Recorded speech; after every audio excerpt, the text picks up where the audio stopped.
मायका जैसा भी हो, एक औरत का भरम और मान होता है। खास तौर पर अगर आपका मायका कमजोर यानी कि इसके माशी हालात अच्छे नहीं होते तो हरगिज किसी को ना बताएं, ना शोहर को ना किसी और को, कि आपका मायका कमजोर है, वहां पे माली हालात ठीक नहीं है। इससे ये होता है कि आपकी जात जो है ना वो बहुत ज्यादा कमजोर हो जाती है। सबको पता चल जाता है ये लड़की अब ससुराल में बैठी रहेगी, इसको जो भी कहो सुन लेगी। इसको पता है कि इसका मायका तो कमजोर है, वापस तो नहीं जाएगी, ना शिकायत लगाएगी। और वैसे माली हालात से कमजोर लोगों को, खास तौर पे मायका हो तो मायके की भी कोई इज्जत नहीं होती। और अगर इसमें कोई बड़ा भी आके घर पे बात करना चाहे अपनी बेटी से किसी गलत सलूक के बारे में, तो इसके सामने कोई अच्छे रवैये में बात नहीं करता, क्योंकि सबको पता होता है कि बेचारे माड़े से लोग हैं जो कि हमने ही इनको बताए हुए होते हैं। हम में से मोस्टली खवातीन ये समझती हैं कि शोहर से हर चीज को शेयर करना मोहब्बत है और हमारी इज्जत और वैल्यू में इजाफा होगा, क्योंकि एक छोटी से छोटी बात बता कर भी शाम की चाय की प्याली के साथ सिप सिप करते पीते, शेयर करते और वफादारी निभाते हुए शोहर से हर बात कर देना हमारी मोहब्बत का सबूत है।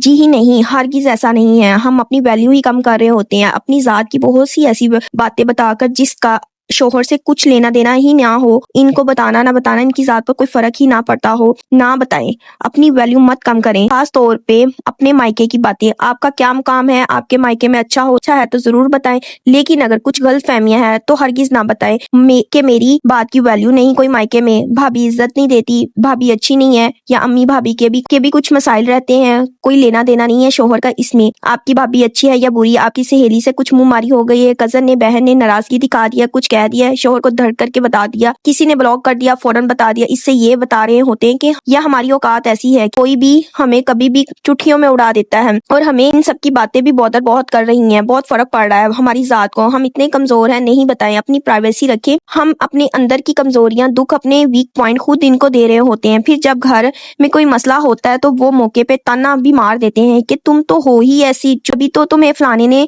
तुम्हें ब्लॉक कर दिया था, तुम तो हो ही ऐसी, जब तो तुम्हारी भाभी ने तुम्हें खरी खरी सुना दी थी ना। ज्वाइंट फैमिली की रोजाना की नोकझोंक, झाड़ू, आज फलाने ठीक नहीं लगाई, मैं अपनी बारी में अच्छा काम करती हूँ, यानी कि जब किसी और की बारी आती है तो वो ईमानदारी से काम नहीं करती। नंद की बारी थी, रोटियां तंदूर से आती हैं, आपकी बारी में रोटियां घर में बनाने के आर्डर दिए जाते हैं। नहीं बताएं इन मामलात को, अपनी समझदारी होशियारी के साथ डील करना सीखें, क्योंकि अक्सर ज्वाइंट फैमिली के लोग, सबको मैं नहीं कह रही, बहुत तेज होते हैं और आपके हस्बैंड को शिकायतें नहीं लगाते, बल्कि वो विक्टिम बन जाते हैं और कि कोई शिकायत नहीं करते। सच्ची हो या झूठी, वो ये प्रिटेंड कर रहे होते हैं कि हमें आपकी बीवी से कोई मसला ही नहीं, और आप ये समझते हैं कि शोहर आपके लिए अभी उठकर जाएंगे और आपका केस लड़ेंगे और आपको बेकसूर साबित कर देंगे। ऐसा कुछ नहीं होने वाला।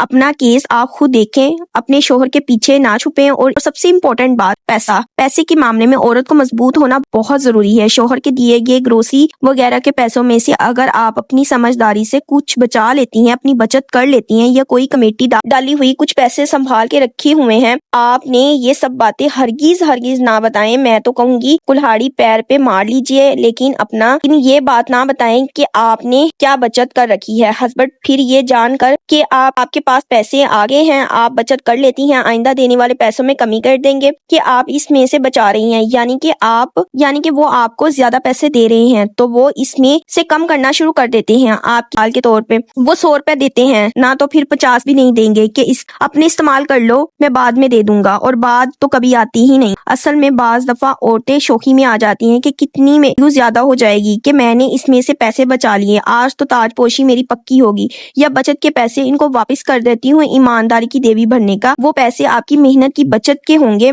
आपके अपने संभाल के रखे हुए चोरी नहीं है, या आपकी ख्वाहिशशारी का एक इनाम है जो आपको मिलना चाहिए। बच्चे वाकई में बाप के काबू में ही आते हैं, लेकिन हर छोटी छोटी बात की शिकायत लगाना, यानी कि आपके कंट्रोल नहीं है, आपकी कोई पावर नहीं है। आपके बच्चे छोटे बच्चे, आप बड़े हैं, आपकी हैसियत कम करवाता है कि आप ये भी नहीं संभाल पा रही हैं। हाँ, अल्लाह ना करे कोई गलती बच्चे आपकी वार्निंग देने के बावजूद भी बार बार रिपीट कर रहे हो तो जरूर बताएं। एक लम्हे की भी देर ना करें, लेकिन आराम से, ऐसे नहीं कि कोई क़यामत टूट पड़ी हो। हर एक बात में शोहर को लाना, हर चीज शोहर को बता देना, ये एक बीवी की मजबूती जाहिर नहीं करता, बल्कि ये जाहिर करता है कि आप हर बात में जरूरत से ज्यादा इनकी जात पर डिपेंड है। आप कोई बात खुद हैंडल कर ही नहीं सकती। शोहर से रोजाना ये पूछना कि बताओ क्या पकाऊं, एक बीवी को अच्छी तरह से अंदाजा हो चुका होता है कि शोहर को क्या पसंद है क्या नहीं। अपने दिमाग کا استعمال کریں، کھانے پکائیں، اس سے بھی آپ کی حیثیت میں اضافہ ہوگا کہ آپ سمجھدار ہیں، آپ اپنا دماغ یوز کرتی ہیں اور ان چھوٹی چھوٹی باتوں میں کسی کے لیے ڈیپینڈ نہیں، آپ کو کوئی آ کے بتائے آگے کیا کرنا ہے۔ ایسی اور بھی بہت ساری باتیں جس پر عمل کر کے ایک عورت اپنی ویلیو بنا سکتی ہے اور بھی سکتی ہے۔ یاد رکھیں، جو محاذ آپ سمجھداری اور خاموشی سے جیت سکتی ہیں، اس کا رونا شوہر کے سامنے رو کر، ان سے مدد کی بھیک مانگ کر، ان کی فیور مانگ کر،